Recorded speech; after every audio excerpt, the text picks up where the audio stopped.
Good morning, Grand Rising to everybody. Um, I'm in the word. Anytime you lose your way, when you're on this journey or you getting started on this journey, go back to the beginning because the beginning lays the foundation, right? So I'm in Bere'Shiyth, Genesis, chapter 3, and I'm only gonna go from verse 1 to verse 19. And I'm really just doing this right now because it's on my heart and I don't want to forget about it later because I'm caught up doing other things. So I want to get this out. I don't expect nobody to be awake at this time.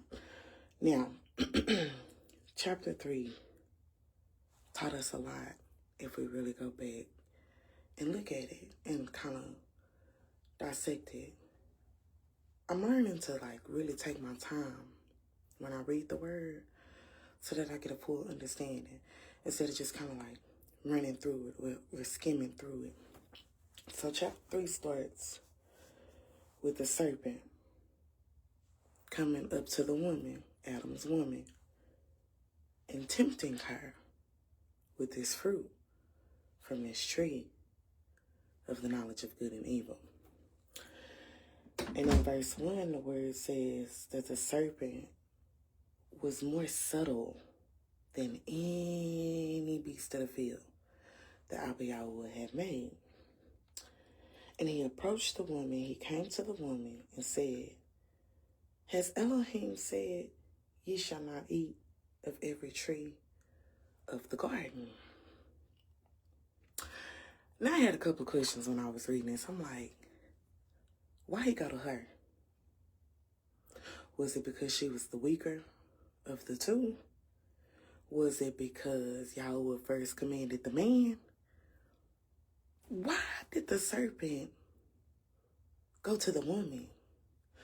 Why did he not go to the man and then deceive the man and have the man go back and influence the woman? Why is it that he used the woman to then go back and influence her man? That was a question I had. Nonetheless, as I'm going into it, and I took the time to think. Now, when he walked up on her, just imagine now, they in the garden, and I'm assuming now that he walked up on her because the word cursed him later on in the chapter to be on his belly, which tells me in my thoughts that he wasn't on his belly at her feet at first. He was probably eye to eye with her, walking about just like she was walking about. So he strolls up on her in this garden. And he didn't just say, hey, you want to check out some of this fruit up on this tree? Want to test it out? Want to see how it is? No, he didn't do that. What did he do? He asked her. He said, "Has Elohim, have Yahweh, has your father, your parents, the authority over you, has he said to you that you shall not eat of every tree of the garden?" And that's what he told you. So in her mind, in her little feeble mind, she like, well, he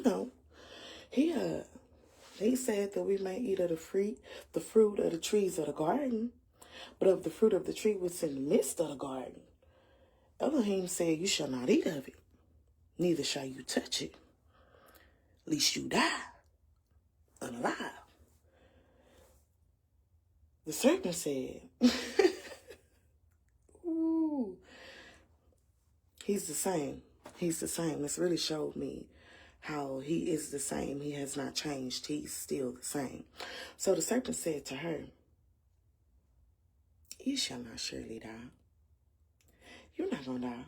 For Elohim knows that in the day ye eat thereof, then your eyes shall be open, and ye shall be as Elohim, knowing good and evil.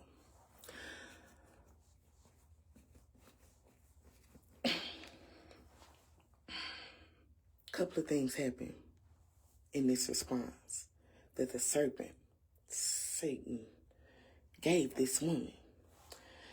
What happened first is that, one, he perverted the truth, okay? The truth was that they didn't fall down and die. It ain't like she ate the apple and then it was like, and she ceased to exist. But what did die was the way that Elohim had originally intended for things to be. That did die. She did not physically die.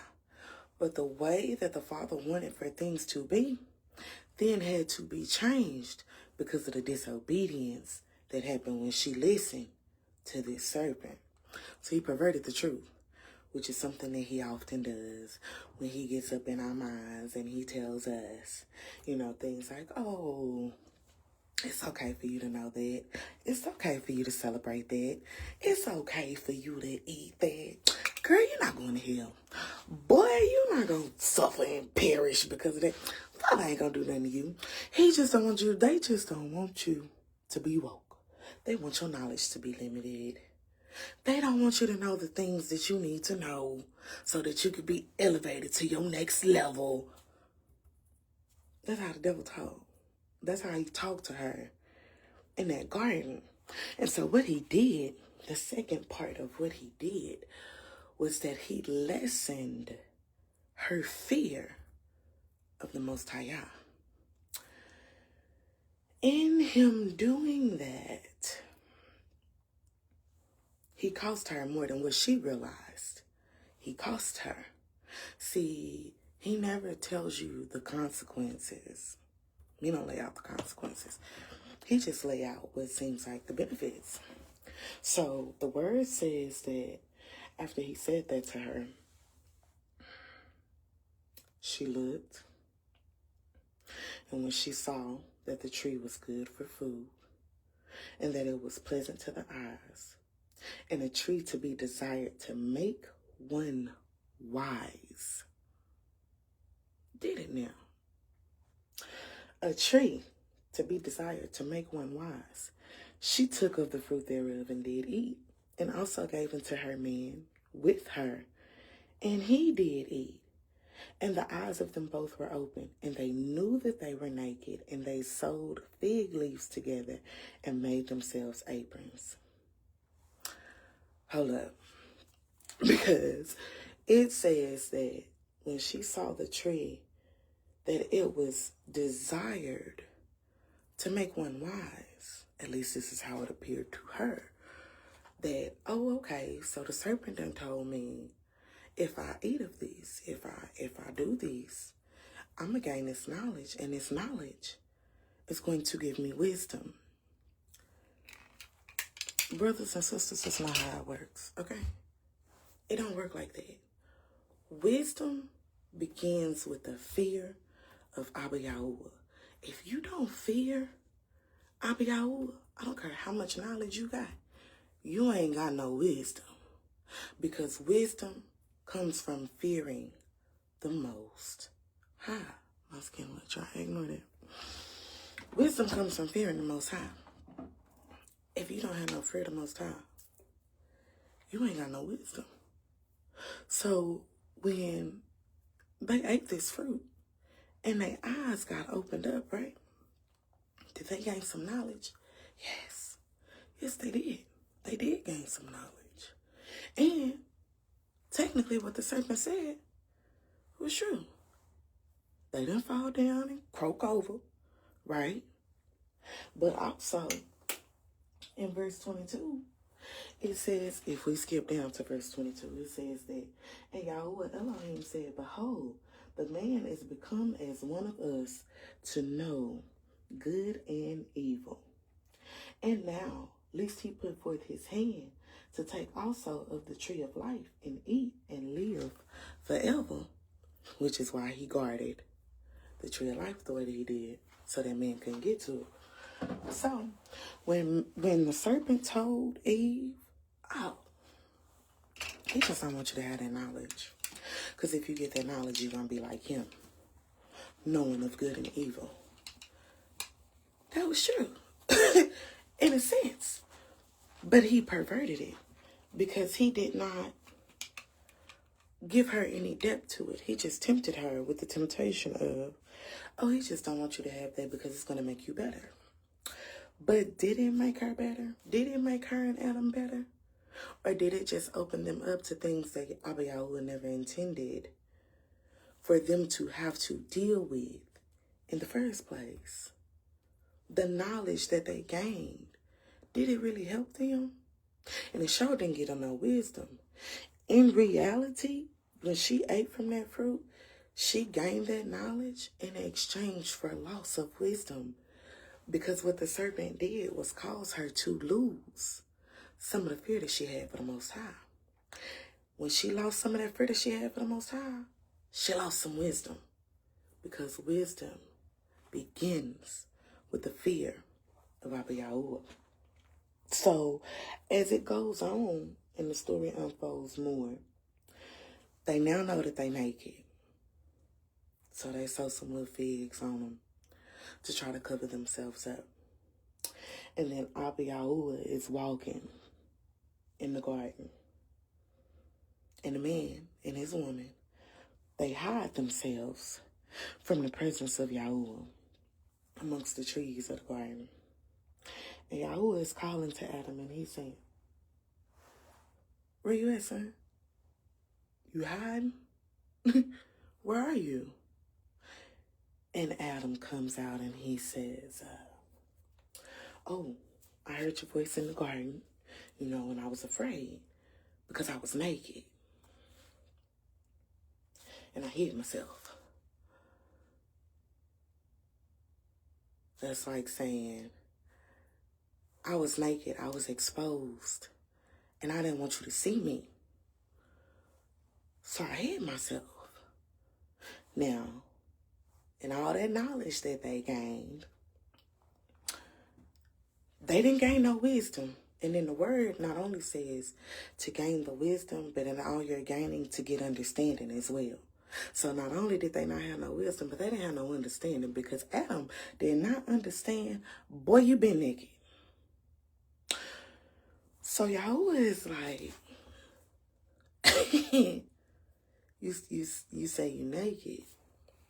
Well, who told you that? Because you been naked. He didn't tell him that. But he like, who told you that? Because Abba Yahuwah, knowing all already, boy, you been naked. So now you know you naked. Oh, so you been eating from that tree I told you not to eat of. You've been doing stuff I told you not to do. And it's funny to me, it's ironic to me that the same way that the enemy works, we kind of work the same way that we've always worked as well. Because a lot of us, when we sin and we do wrong, we like to hide from Abba Yahuwah. Those of us that are in the walk. Because people that aren't in the walk the conscience is pretty much seared to where when they out here doing what they doing, they don't have no conscience about it. But people that are actually trying to walk right, people who have that calling from Abba Yahuwah on their life, when you do wrong, you know you done did wrong and you feel bad about it. You feel ashamed.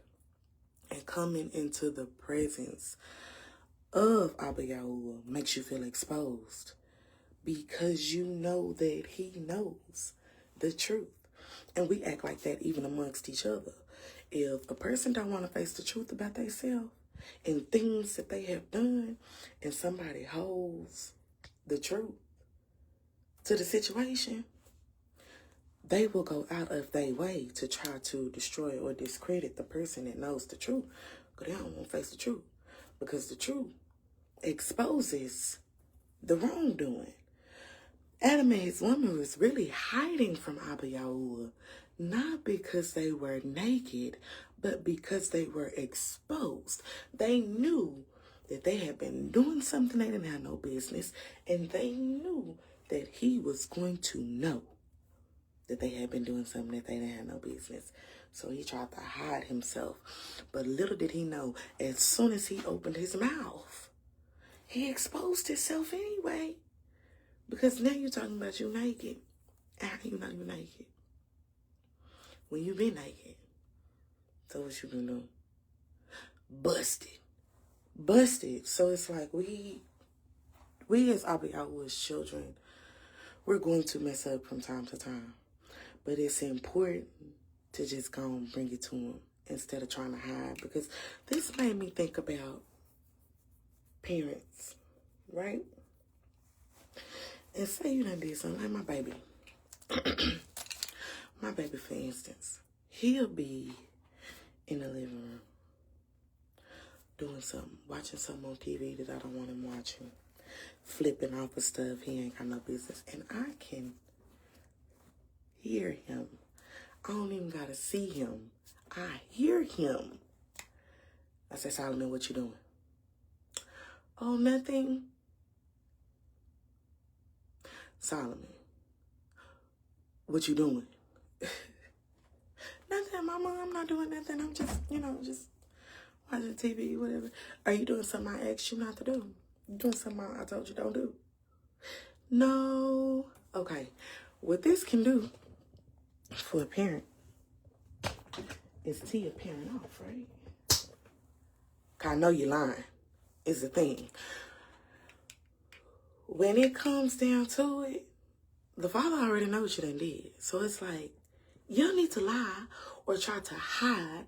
That might make it worse. Now, see, when you young and you a babe, your parent might let you get away with it a little bit. Might just, don't do that. I know you're lying. You better stop that.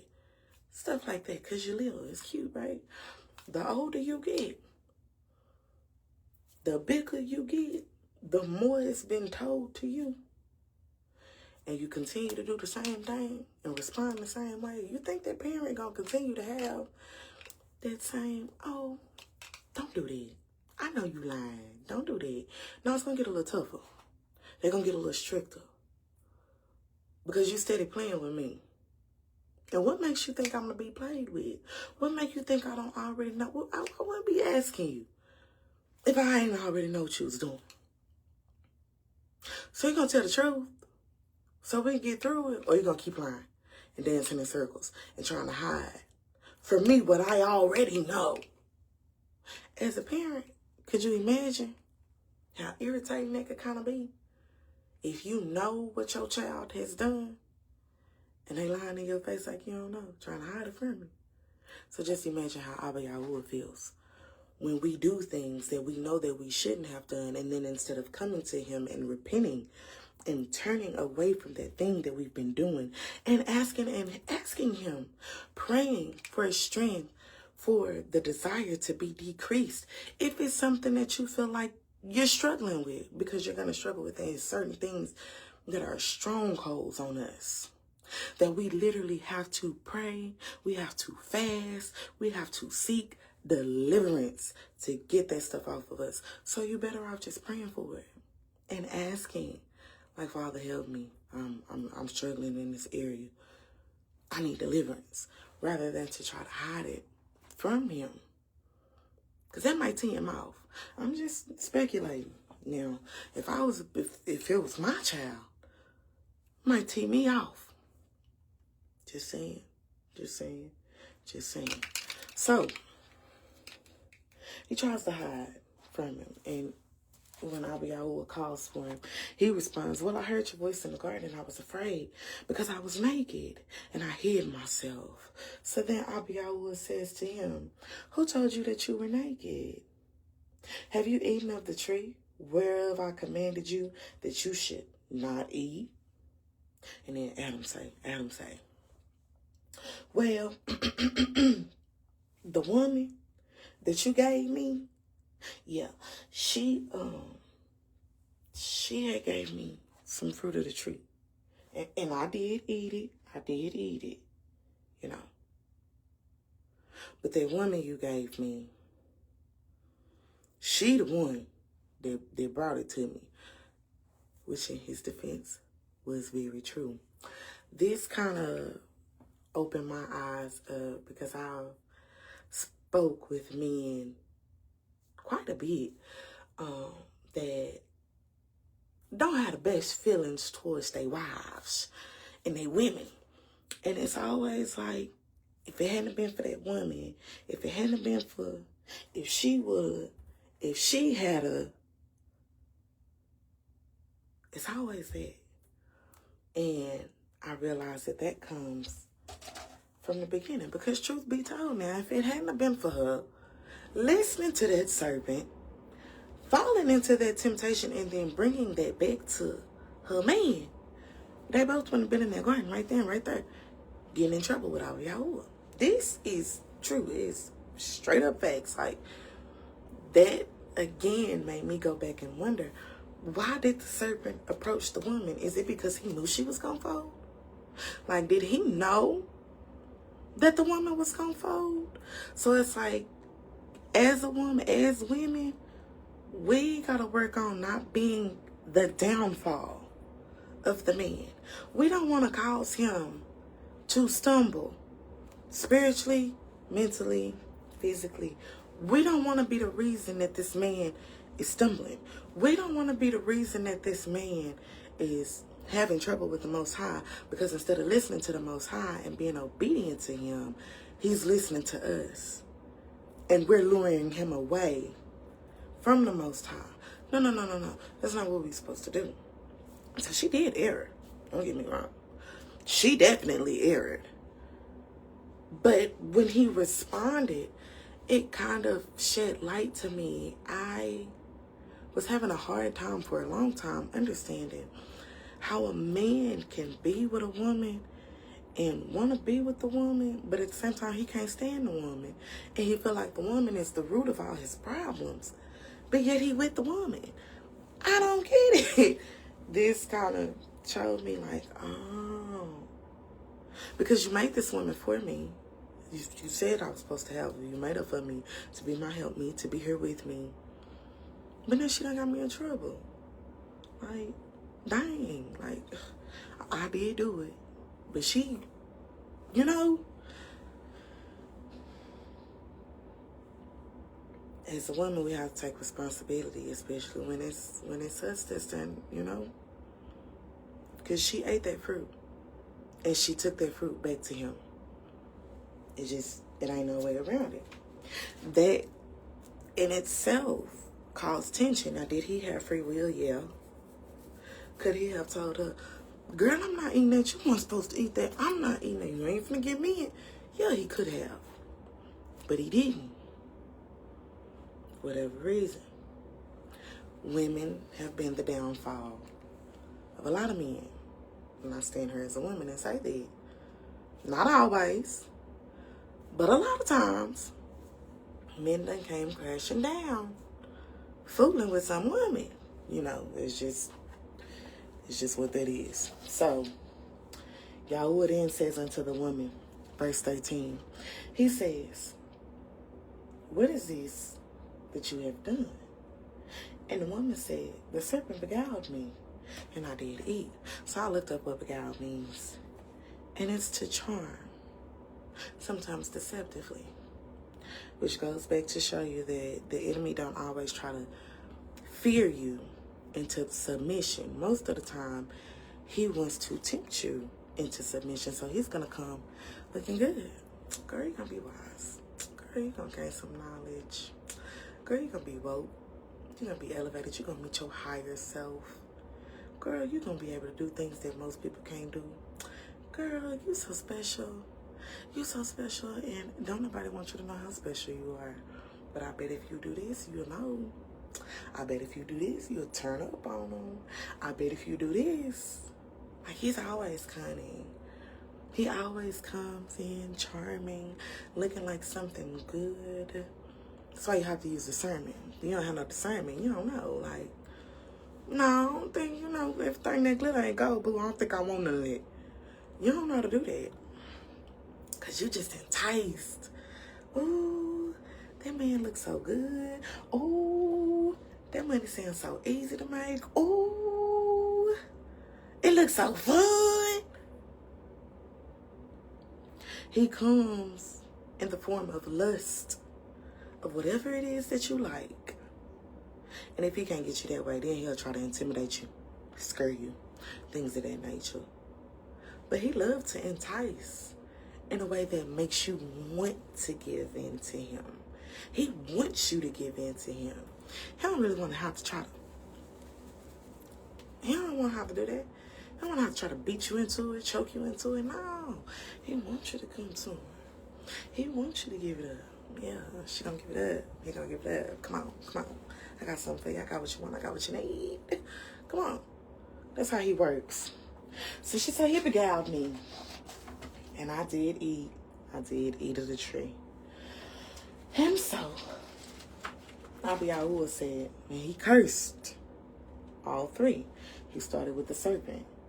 He said unto the serpent, because you have done this, you are cursed above all cattle and above every beast of the field.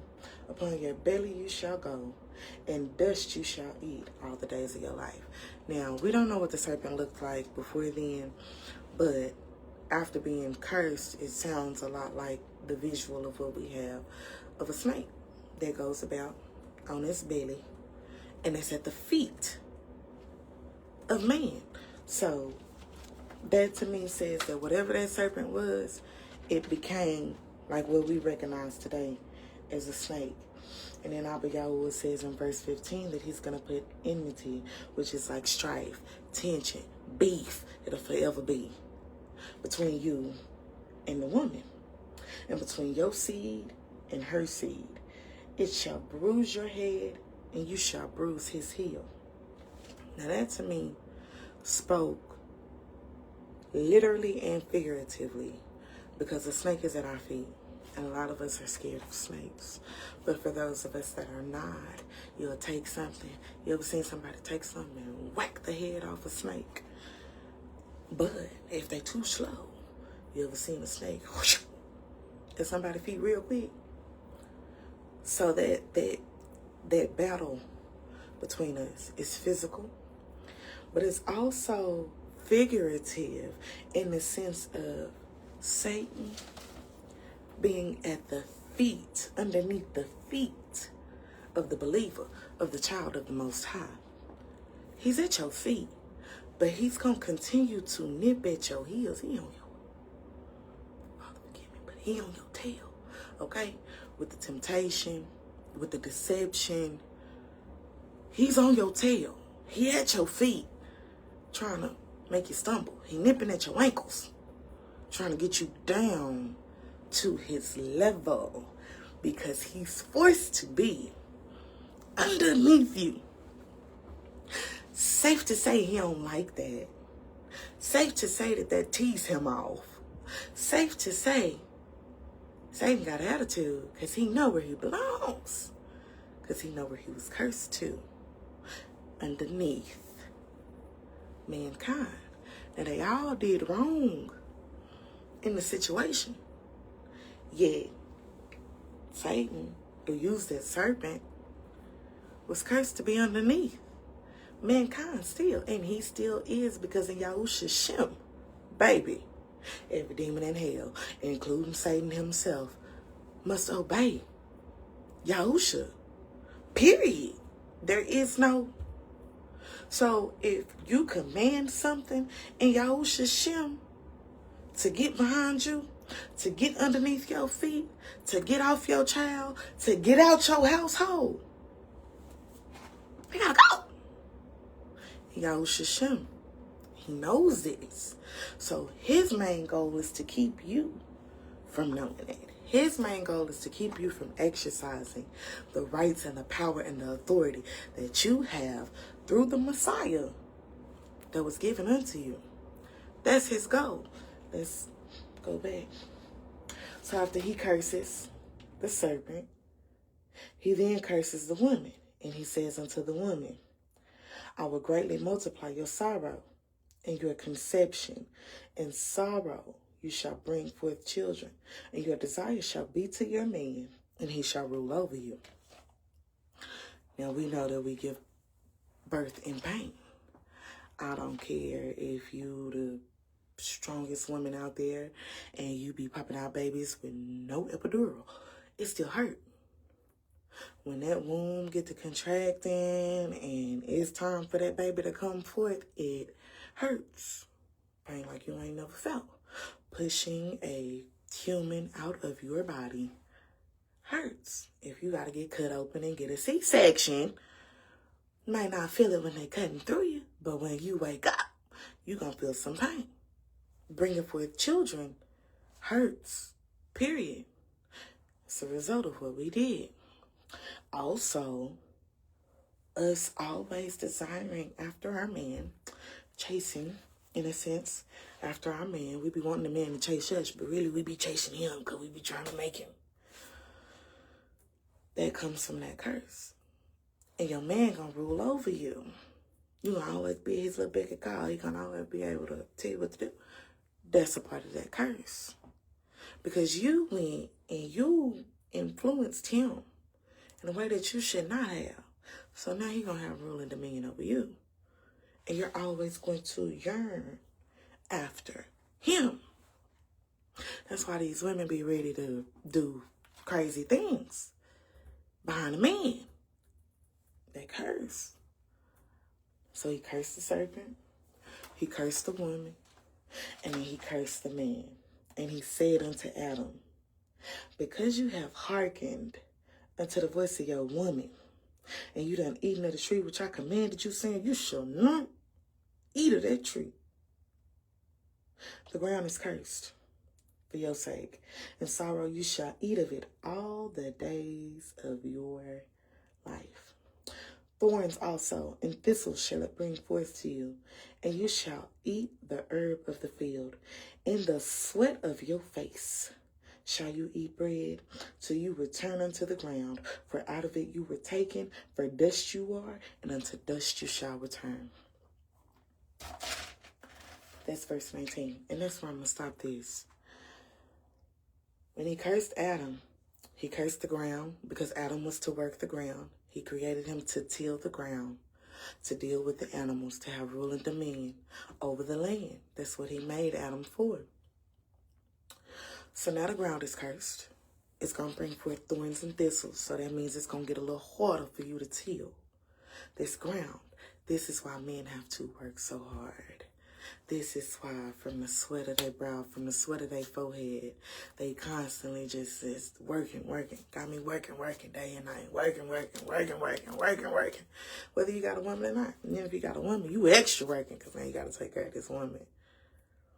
So men have to work as hard as they do, as much as they do, the way that they do.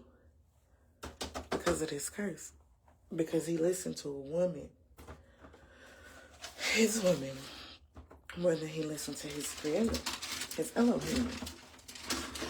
And so, what this said to me was that one, as a woman, to not be the stumbling block of a man. Don't be the reason that a man comes to his downfall.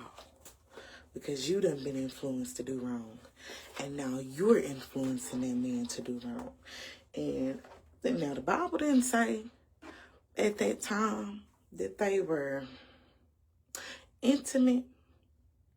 But in my mind, I'm thinking they may have been intimate before then because their connection had probably already been made.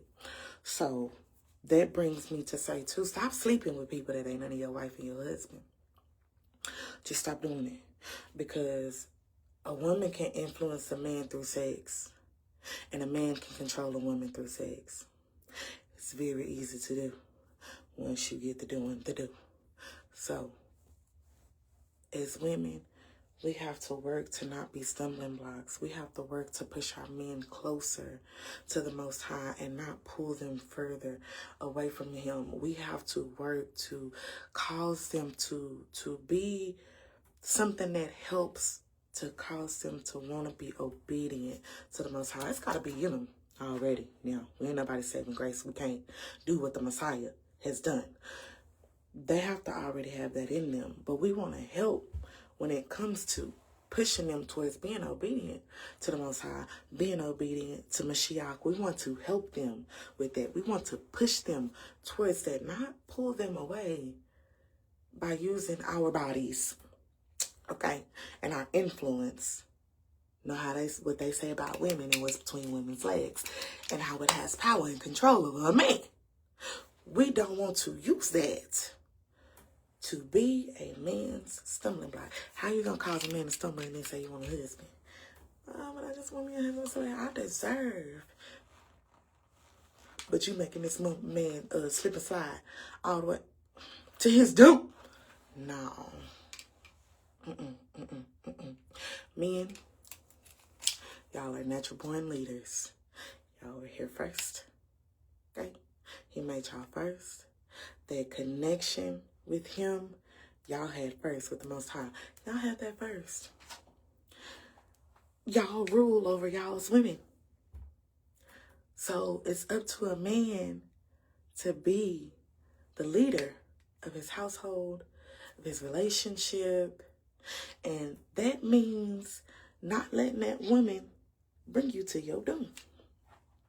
Now, a good woman, in my opinion, is going to help you want to obey the Most High, want to stay in line with what he wants you to do, with his favor, with his will for your life. A good woman. That's a good helpmeet.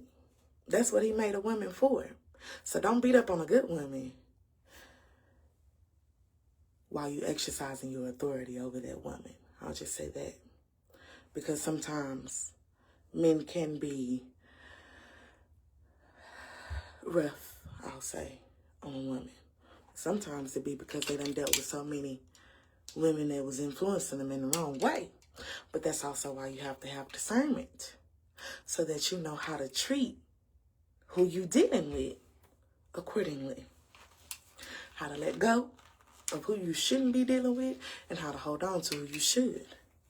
Y'all are the leaders. Y'all run y'all's households. Don't let these women run you. And don't let these women run you to your doom. She's to help you, not run you, not rule you. You actually to rule over her. And the Most High is to rule over you. That's the way that that's supposed to work. The Most High is at the top, and that man is underneath the Most High, and that woman is underneath that man, and those children. You understand? The Most High, the man, the woman, the children. It's not supposed to be the Most High, the woman, the children, the man. It's not supposed to be the Most High, the woman, the man, the children. It's supposed to be the Most High, the man, the woman, the children.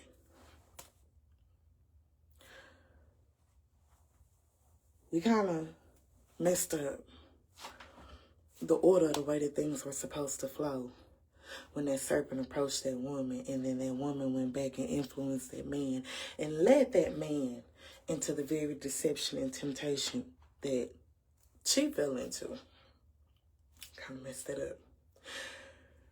I will say, at this day, in this age, whether you a man or whether you a woman, don't let nobody influence you or cause you to sin against the Most High, and you know better. Just, because it's not worth it. And we have an Elohim that is jealous. So, he gonna bring some pain to you. Because, you gonna pick them over me? You gonna pick them over me? That's like still worshiping the creation instead of the creator, because he made that person. And now you holding this person at all reverence. And you at this person's beck and call. And you following this person's everything that they say. But you're not listening to your creator. You're not listening to their creator. You're listening to them. And they not listening to their creator. It's gonna cause you problems. Man or woman. That's why it's important, if you are within the body, to wait for that person that he has for you that is in the body. You want to make sure that you are equally yoked in that relationship. Because if not, y'all going to constantly pull and tug at each other in the wrong direction. They was one going to be trying to pull one. Come on, we going with the Most High. And the other one going to be like, nope, I don't want to go. You come over here. Why you tripping? Stuff like that. Nobody got time for that. Y'all need to be able to pray together, strengthen each other in prayer, uplift each other in prayer, strengthen each other's relationship with the Most High through the Messiah so that y'all can be in the best standing as possible when everything goes down, because stuff is about to go down. We don't got time. We don't have time to be out here being deceived by something that's underneath our feet.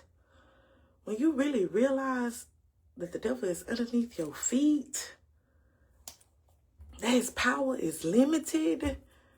Like, yeah, he got some power, but it's limited. It's been limited. And the way he moves is the way that he always moves. So anytime something comes to you looking too good to be true, trying to tell you what all it's going to do for you, but it didn't come from the Creator. It didn't come from the Most High. It didn't come from his Son. You don't want it. We don't want it. Good. Like, no, I don't want that. Because it's of the enemy. And anything of the enemy, it's not going to bless you. It's going to test you. It ain't going to bless you. But it is a blessing in every lesson if you learn it. So, I just wanted to share that. If ever you lose your way, go back to the beginning. The beginning lays the foundation for everything. I pray that everybody be blessed. For those that observe the Sabbath, Shabbat Shalom. I'm going to go get back in my word. Everybody have a Baruch blessed day. And much shalom. Much love to everybody.